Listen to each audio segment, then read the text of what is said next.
since 2010, I've been covering the developments of Ukrainian social media and online activism for Global Voices, which is the world's biggest network of bloggers and new media activists in the world.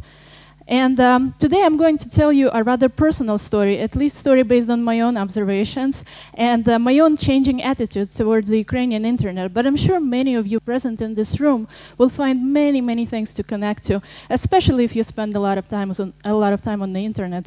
And I think that's like everybody now, right? So, oops. All right. So back when social media and social networks only began to appear in Ukraine, we all had quite high hopes about it. We were very enthusiastic about new technology. It seemed to promise endless opportunities for activists to unite, to engage citizens, to solve existing problems. And some of you may remember these early examples of online activism from the LiveJournal community of people who were fighting to preserve the historical architecture of Kiev, to the Facebook campaign to promote the use of the Ukrainian language, to the YouTube videos that were uncovering the misconduct of traffic police, and these crowd mapping, crowdsourcing initiatives, such as crowd mapping the violations during elections, hello ОПОРА, or this initiative to crowd map the volunteers during the snowstorm in Kiev. And while the political situation in Ukraine at the time left much to be desired, the activists steadily increased the scope and volume of online initiatives. And it seems that it's not only the activists who have been enthusiastic about new technology, but also the observers. Note this article from March of 2013 on Texte, where the author writes, even though we're still far from the revolution, the online activism seems to solve concrete problems. And I'm sure the author here meant some sort of digital revolution.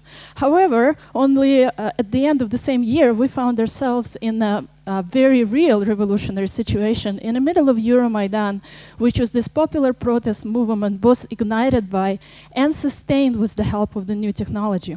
And during Euromaidan, we really saw an explosion of online activism. And even though there was an activity from both sides, pro-Maidan and anti-Maidan camp, somehow at that time, the internet in Ukraine still felt like a rather cozy place. Facebook became this platform for people to unite and organize. And users shared the news about the developments on Maidan on Twitter, YouTube, Ustream, and the independent media often helped verify this news. And at the same time, during Euromaidan, social media fakes were relatively rare and comparatively easy to spot, and users have even been shamed into removing them. And also, more and more people have joined social media, both to follow developments and to get involved, which sparked discussions about the onset of e-democracy in Ukraine. However, the internet did not stay such a cozy place for much longer, nor did the technology appear to provide ready solutions for all of the post-Maidan challenges that Ukraine has faced. Similarly to other leaderless and seemingly spontaneous protest movements around the world, Euromaidan did not turn into a sustainable political force, able to articulate a detailed set of policies and follow through with a coherent set of reforms. Luckily for Ukraine, we've had a rather vibrant civil society to fall back on, which at times felt like the primary driver behind the reforms in Ukraine and still feels like that. However, although civil society uses internet a lot in their activity, I'm sure that activists, even the most tech-savvy of you who are present in this room, would agree that today technology cannot substitute some traditional mechanisms of politics, nor it should, because the discussions, the comments, and the likes under a politician's Facebook post should not substitute a real policy discussion. And if these internal political challenges have not been enough for Ukraine, with the occupation of Crimea and the beginning of conflict in the East, the newsfeed of many social media users soon began to look like that. People became overwhelmed with the amount of human tragedy and suffering that they saw online.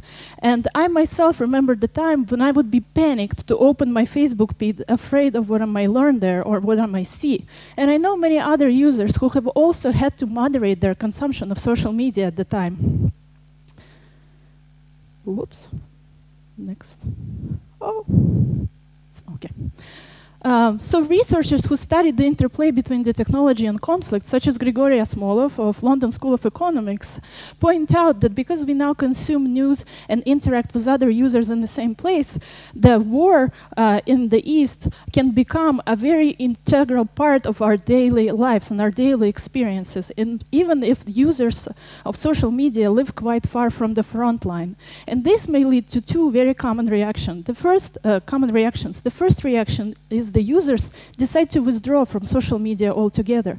The second reaction is that users may decide to abstain from any kind of political discussions online or get involved in any sort of activism. And another challenge for online activism today in Ukraine, of course, is the increasing polarization of users. The conflict may mobilize people online, but at the same time, it exacerbates existing divisions and heightens the social tensions.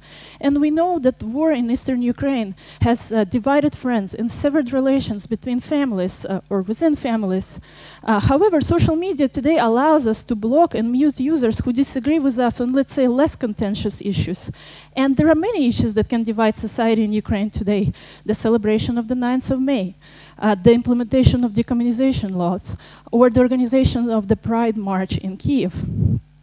And because technology allows us to block people who disagree with us, this leads to the formation of so-called echo chambers online, where users interact only with those who share similar opinions or have similar background to them, which in the end, this kind of group interaction may lead to the radicalization of the views that the users have originally held.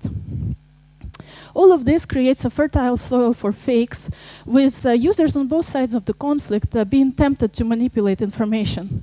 We've also seen many trolling attempts, where trolls would come online and try to disrupt any sort of meaningful discussions about the issues that matter. And here I don't only speak about the organized and state-sponsored trolling Olgina style, but we can see that even when journalists or activists raise internal issues in Ukraine, something that is really bound to spark a great public discussion, then they sort of expect that they will battle trolls in the comments section. So finally, a big challenge is social network surveillance and the opportunities that the internet opens up for pressure on users. This is more of a challenge for people, for example, who try to express pro-Ukraine views in Crimea, or people who live in the area affected by the conflict, or those, let's say, within Russia. And of course, low level of media literacy plays an important role here. And on this slide, I have examples of some of the attempts of our journalists and activists trying to educate Ukrainian users about how to be critical of what they see on the internet, how to recognize fake user profiles created to disseminate false information, how to spot fake news, or how to recognize trolling and bot activity. And last but not least, hate speech remains a great challenge for Ukrainian online activists.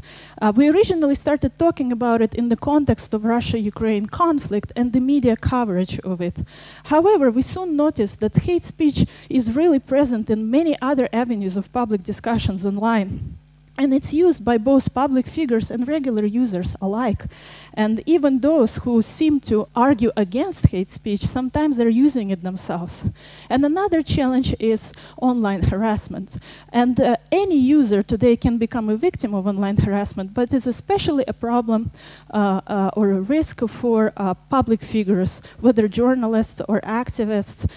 They can come under fire for their activities or for simply expressing an unpopular opinion.